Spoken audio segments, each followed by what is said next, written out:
Like, comment, share, மறக்காம subscribe பண்ணிடுங்க. இன்னைக்கு நம்ம பார்க்க போறது என் வானை நிலவே பகுதி 6. எல்லோரும் சேர்ந்து சாருமதியை சம்மதிக்க வைத்து விட்டார்கள். அனைவரும் பேசி முடிக்கவும் சக்திவேல் தொலைபேசியில் அழைக்கவும் சரியாக இருந்தது. மனோகர் சம்மதம் தெரிவித்து விட்டதை சொன்னான். சாருவுக்கு ஒரு சிறு நம்பிக்கை இருந்தது. மனோகருக்கு சாருவை பிடிக்கவில்லை என்றால் இப்போது அந்த நம்பிக்கையும் உடைந்து விட்டது. இவளை பற்றி அவனுக்கு என்ன தெரியும்? ஒருவேளை இந்துவை போல் சாருவும் இருப்பாள் என்று நினைத்து விட்டானோ? சாருவுக்கு பல கேள்விகள். சாருவுக்கு மட்டும் மனோகரை பற்றி என்ன தெரியும்? இவள் குடும்பத்தில் இந்துவின் திருமண நாள் வரை யாரும் மனோகரை பார்த்திருக்கவில்லை. வெளிநாட்டில் ஏதோ வேலை என்று திருமணத்திற்கு முன்தினம் தான் வந்திருந்தான். பயண கலைப்பு என்று முக்கிய சடங்குகள் தவிர அதிகம் அவர் தென்படவில்லை. பிறகு ஒரு முறை இந்துவை பார்க்க அவன் வீட்டுக்கு போன போது சந்தித்திருந்தாள். பொதுவான நலம் விசாரிப்பு தவிர எதுவும் பேசவில்லை இருவரும். திருமணத்திற்கு முன் நேரில் சாருவுடன் பேச நினைத்தான். அதற்கான சந்தர்ப்பம் சரியாக அமையவில்லை. தொலைபேசியில் பேச நினைத்தான். ஒரு முறை அவள் வீட்டில் இருக்கவில்லை. அவளின் செல் எண்ணும் அவனிடம் இல்லை. இரண்டாவது முறை ரங்கநாதன் அவராக மகளிடம் கொடுத்தார். ஹலோ, எப்படி இருக்கு சாரு? நல்லா இருக்கிறேன், நீங்க? அதற்கு மேல் இருவருக்கும் என்ன பேச வேண்டும் என்று தெரியவில்லை. அவன் மீண்டும் ஆரம்பிக்கும் முன் ஒன்றுமில்லை என்றால் வைக்கட்டுமா என்றாள் சாரு. அதற்குள் ரங்கநாதன், நான் மாப்பிள்ளையிடம் பேச வேண்டும் அம்மா, நீ பேசியதும் கொடு என்று அவளிடம் கூறுவது அவனுக்கு கேட்டது. அடுத்த கணம் ரங்கநாதன் குரல் கேட்டது. மாப்பிள்ளை, உங்களுடைய ஆடைகள் தேர்வு பற்றி பேசலாம் என்று நினைத்தேன். முகூர்த்த ஆடைகள், பட்டு வேஷ்டி உங்கள் அளவு பெரிய மாப்பிள்ளை சொன்னார். அதன்படி இங்கேயே எடுத்து விடவா, இல்லை நீங்கள் வந்து தேர்வு செய்து கொள்வீர்களா? நானே தேர்வு செய்து கொள்கிறேன், உங்களுக்கு சிரமம் வேண்டாம். இப்படியாக ஒரு 5 நிமிடம் பேசிவிட்டு வைத்தான். சாரு அவனுடன் அதிகம் பேசாதது மட்டுமில்லை, அவளுக்கு ஆர்வமும் இல்லை என்று ஒரு எண்ணம் தோன்றியது. மீண்டும் அப்படி ஒன்றும் இருக்காது. பெற்றோர் அருகில் இருக்கும் போது அவளுக்கு தயக்கம் இருந்திருக்கும் என்று தன்னை சமாதானப்படுத்திக் கொண்டான். திருமணத்திற்கு சில நாட்களே இருக்க வேலைகளை முடித்து தர வேண்டும். அப்போதுதான் அவனின் ஊர் மாற்றத்திற்கான விண்ணப்பம் ஏற்றுக்கொள்ளப்படும். இப்படியாக நாட்கள் ஓடிவிட்டது. இதோ திருமண நாளும் வந்துவிட்டது. எல்லா நிகழ்வுகளும் ஒரு முறை கண்முன் ஓடியது சாருவுக்கு. இதோ விடிந்தால் திருமணம். இரு வீட்டாரும் மிக நெருங்கியவர். எல்லோரும் மண்டபத்தில் கூடியிருந்தனர். கேலி கிண்டல் என்று எல்லாரும் உற்சாகமாக பேசிக் கொண்டிருந்தனர். சாரு மணப்பெண் அறையிலேயே இருந்தாள். அவளுடன் இந்துவும் அவள் மகனும் அகிலன் இருந்தனர். அகிலன் சாருவின் கையில் வரைந்திருந்த மருதாணியை பார்க்க வளையல்களை முன்னும் பின்னும் தள்ளி விளையாடி கொண்டிருந்தான். அவனை பார்த்தவாறு அமர்ந்திருந்த இந்து, சாரு, இப்படி இருக்காதே, எனக்கு ரொம்ப கஷ்டமா இருக்கிறது. நீயா ஒரு கற்பனை செய்து அப்படிதான் நிஜமும் இருக்கும் என்று நம்பிக்கொண்டிருக்கிறாய். கொஞ்சம் உன் கற்பனை எல்லாம் மூட்டை கட்டி வை, எல்லாம் நல்ல விதமாக அமையும். சாரு இந்துவை பார்த்தாள். இந்துவின் முகத்திலும் ஒரு சோர்வு. வேலையால் வந்தது இல்லை, தங்கையை நினைத்து வந்த சோர்வு. தன்னால் அவள் வருந்த கூடாது என்று நினைத்து, அதெல்லாம் ஒன்றும் இல்லை, லேசா தலைவலிக்கிறது.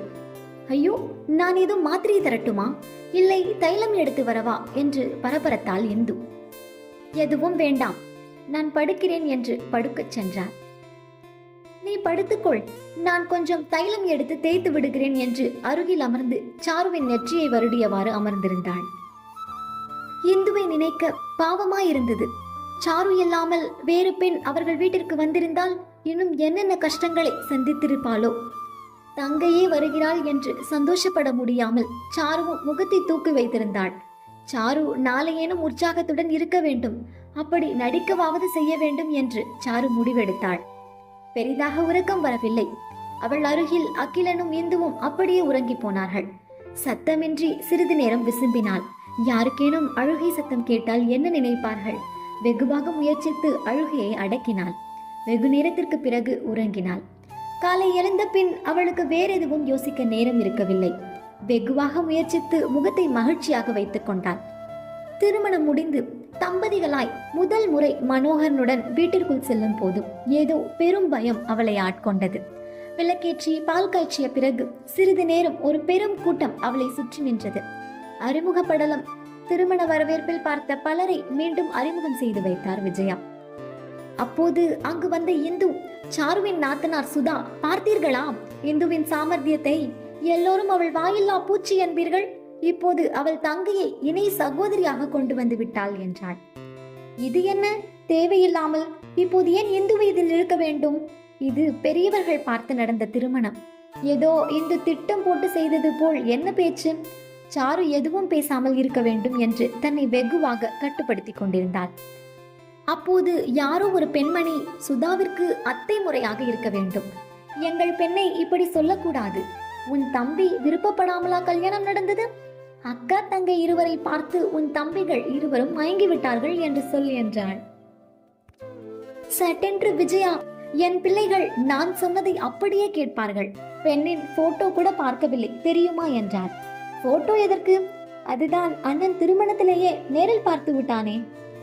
என் பிள்ளைகள் பெற்றோர் சொன்னதற்காக தான் திருமணம் செய்தார்கள் என்றாள் கோபத்துடன். விஜயா, நீ ஏன் கடுகாய் பொறுகிறாய்? சுதா இந்துவின் மேல் சொன்னால் அதை நாங்கள் உன் பிள்ளைகள் மேல் திருப்பிவிட்டோம். எப்படியோ உனக்கு 2 மருமகள்களும் சிறப்பாக அமைந்திருக்கிறார்கள் என்றார். மெதுவாக உணவருந்த எல்லோரும் கலைந்து செல்ல அவளுக்கு அவள் அறையை காட்டு என்று பணித்துவிட்டு விஜயாவும் நகர்ந்தாள். தங்கையை அழைத்து சென்றாள் இந்து. அந்த வீடு 2 தளங்களை கொண்டிருந்தது. கீழே பெரிய ஹால், சமையலறை, டைனிங் ஹால், அது மட்டுமின்றி 4-5 கதவுகள் தெரிந்தது.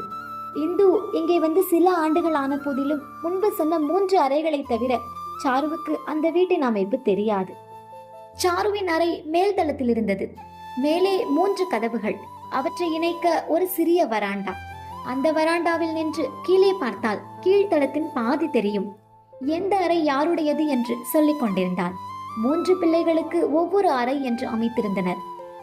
இந்து கருவுற்றிருந்த சமயத்திலிருந்து இந்துவும் சக்திவேலும் கீழேயே ஒரு அறையில் இருக்க தொடங்கினார்கள். சுதாவின் அறை ஒன்று மற்றொன்று காலியாக இருந்ததால் தொழில் சம்பந்தமான கோப்புகள், புத்தகங்கள் என்று நிறைய இருந்தது. இந்து சாருவை மனோகர் அறைக்கு அழைத்து சென்ற போது அவன் அங்கேதான் இருந்தான். செல்லில் பேசிக் கொண்டிருந்தான். சாருவுக்கு மனோகரை பிடிக்குமா? மனோகர் குடும்பத்து மேல இருக்கிற கோபம் எல்லாம் குறையுமா? இல்ல மனோகர் சாருவை நேசிச்சான் இல்லையா, அதை சொல்வானா அப்படிங்கறத அடுத்த எபிசோட்ல பார்க்கலாம். கண்டிப்பா சுவாரஸ்யமா இருக்கும் நண்பர்களே. மறக்காம சப்ஸ்கிரைப் பண்ணிடுங்க. அதுவரை உங்களிடமிருந்து விடைபெறுவது உங்கள் இஷா. நன்றி, வணக்கம்.